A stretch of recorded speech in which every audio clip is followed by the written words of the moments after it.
रघुवीर समर्थ. माझ्या या जय जय रघुवीर समर्थ या चॅनलवर तुम्हा सर्वांचं स्वागत. आपण दासबोधाचे वाचन करत आहोत. आपला दशक पहिला त्यामधील समास 2 आपला पूर्ण झालेला आहे. आज आपण समास 3 शारदा स्तवन पाहणार आहोत.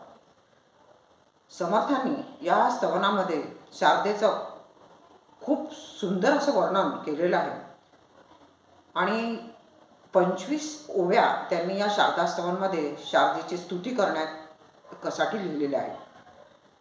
गणपती शारदेचे सर्वांगीण वर्णन असे जे आहे ते इतरत्र आढळणे मुश्किल आहे. गणपती ज्ञानरूप आहे तर शारदा ही सामर्थ्य रूप आहे. आपण म्हणतो की संतांची जी स्फूर्ती असते ती अखंड कायम असते. त्यातल्या त्यात समर्थ रामदास स्वामींची 12 महिने 18 काळ त्यांच्या स्फूर्तीला खंड पडला नाही आणि त्यातूनच त्यांनी ह्या दासबोधाचे लेखन जे केलेले आहे त्यामध्ये त्यांची स्फूर्ती आपल्याला दिसून येत आहे. शारदा म्हटलं की तिच्यामध्ये आपल्याला शक्तिरूप अशी ती शारदा दिसून येते आणि शारदाला विद्येची देवता असं सुद्धा म्हटलं जाते. आपण या शारदा स्तवनमधल्या पहिल्या 12 ओव्यांचं वाचन आज करणार आहोत. पाहूया पहिल्या 12 ओव्या. समास 3 शारदा स्तवन. श्रीराम आता वंदिन वेदमाता श्री शारदा ब्रह्मसुता शब्दमूळ वाग्देवता माहम माया श्रीराम. जे उठती शब्दांकुर वदे वैखरी अपार जे शब्दांचे अभ्यंतर उकलून दावी श्रीराम. जे योगियांचे समाधी जे धारष्ट्यांची कृतबुद्धी जे विद्या अविद्या उपाधी तोडून टाकी श्रीराम. जे महापुरुषाची भार्या अति संलग्न अवस्था तुर्या जवे जये करिता महत्कार्या प्रवर्तले साधू श्रीराम. जे महंताची शांती जे ईश्वराची निजशक्ती जे ज्ञानियांची विरक्ती नैराश्य शोभा श्रीराम. जे अनंत ब्रह्मांडे घडी लीळा विनोदेची मोडी आपण आदि पुरुषी दडी मारून राहे श्रीराम. जे प्रत्यक्ष पाहता आढळे विचार घेता तरी नाडळे जयेचा पार न कळे ब्रह्मादिकासी श्रीराम. जे सर्व नाटक अंतरकळा जाणीव स्फूर्ती निर्मळा जयेचिनी स्वानंद सोहळा ज्ञानशक्ती श्रीराम. जे लावण्य रूपी शोभा जे परम ब्रह्मसूर्याची शोभा जे शक्ती वधोनी उभा संसार नासी श्रीराम.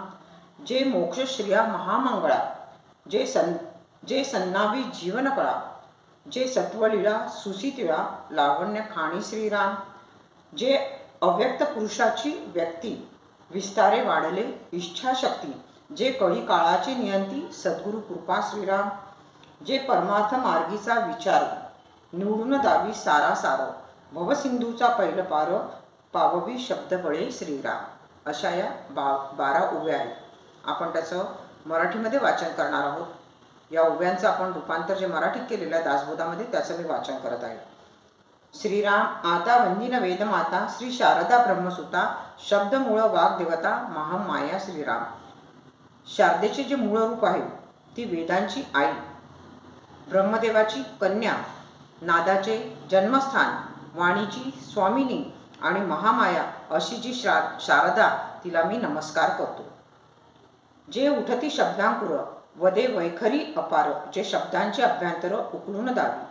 शारदा काय करते?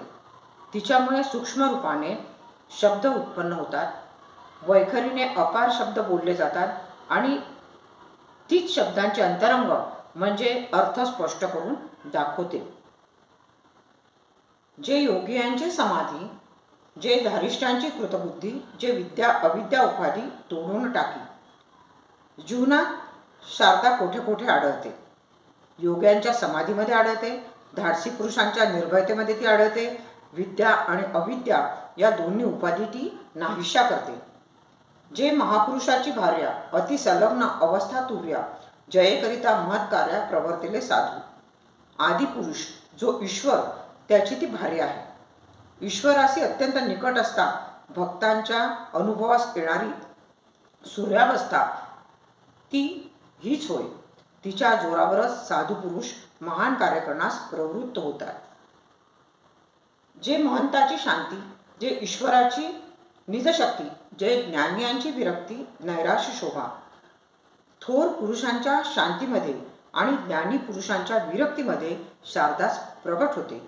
ईश्वराची स्वतःची ही शक्ती अत्यंत वासनारहित अवस्थेचे सौंदर्य समजले जाते. जे अनंत ब्रह्मांडे घडी लीळा विनोदेची मोडी आपण आदिपुरुषी जडी मारुनी पाहे. शारदेचे सामर्थ्य शारदा अनंत विश्व निर्माण करते आणि गमतीने खेळ खेळावा म्हणून त्यांना सोडून टाकते. पण आपण मात्र ईश्वराच्या स्वरूपात लीन होऊन लपून बसतो. जे प्रत्यक्ष पाहता आढळे विचार घेता तरी नाढळे जयेचा पार न कळे ब्रह्मादिकासी. इंद्रियांचे पाहू लागले तर ती प्रत्यक्ष दिसते, पण विचाराने तिचा शोध घेऊ लागले तर ती आढळत नाही. म्हणून ब्रह्मादिकांना तिचा अंत लागत नाही. तिचे खरे स्वरूप आकलन होत नाही.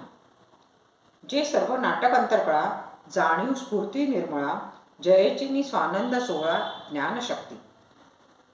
शारदेचे विविध रंगी रूप आहे. विश्वरूपी नाटकातील दृश्य घटकांना त्यांच्या अंतर्यामी राहून शारदा आपल्या शक्तीने नाचविते. जाणीवेमध्ये उत्पन्न होणारी अत्यंत निर्मळ स्फूर्ती तीच आहे. ज्ञानामध्ये वास करणारे सामर्थ्य तिचेच रूप असून तिच्या कृपेनेच परमानंदाचा विलास भोगावा लागतो. जे लावण्य स्वरूपाची शोभा, जे परब्रह्म सूर्याची प्रभा, जे शक्ती वधोनी उभा संसार नासी. विश्वातील सौंदर्याची ती सुंदर स्वामिनी शोभते. परब्रह्म सूर्याशी त्याच्या तेजाप्रमाणे ती अगदी एकरूप असते. दृश्य विश्वाचा हा पसारा शब्दांच्या साह्याने ती नाहीसी करते. जे मोक्षश्रिया महामंगळा, जे सन्नावी जीवनकळा, जे सत्वलीला सुसीतळा लावण्य खाणी. शारदा म्हणजे मोक्षाचे वैभव व मंगलात मंगल अशी अमृतरूपी 17वी जीवनकलाच आहे. लावण्यखाणी शारदा जीवाला शांती देणारी सत्वगुणाची लीला आहे. जे अव्यक्त पुरुषाची व्यक्ती विस्तारे वाढले इच्छाशक्ती, जे कळी काळाची नियंती सद्गुरु कृपा. अव्यक्त ईश्वराला ती व्यक्त बनवते. त्याच्या संकल्पाचा विस्तार करणारी इच्छाशक्ती तीच आहे. काळावर स्वामित्व गाजवणारी सद्गुरु कृपा पण तीच आहे. जे परमार्थ मार्गीचा विचार निवडून दावी सारासार भवसिंधूचा पैल पार पाववी शब्दबळे. परमार्थाचे साधन करणाऱ्या साधकाला आत्मविवेकाने शारदा आत्मस्वरूपाची बरोबर कल्पना देते. शब्दांच्या मदतीने म्हणजे श्रवणमनाने ती साधकाला दृश्य संसाराच्या पलीकडे घेऊन जाते. आज आपण या शारदास्तवनमधल्या पहिल्या 12 ओव्या पाहिलेल्या आहेत. त्याचं वाचन आपण केलेलं आहे. आणि शारदास्तवनमध्ये श्री रामदास स्वामींनी शारदेचे कशा प्रकारे स्तवन केलेले आहे ते आपल्या निदर्शनास येत आहे. मी हळूहळू दासबोधाचे वाचन करत आहे. तुम्हाला जर माझं चॅनल आवडत असेल तर त्याला लाईक, शेअर आणि सबस्क्राईब करायला विसरू नका. कमेंट बॉक्समध्ये करायला विसरू नका. धन्यवाद. शुका सारिखे पूर्ण वैराग्य जाचे, वसिष्ठा परिज्ञान योगेश्वराचे, कवी वाल्मिका सारिखा मान्य ऐसा, नमस्कार त्या सद्गुरु रामदासा. जय जय रघुवीर समर्थ.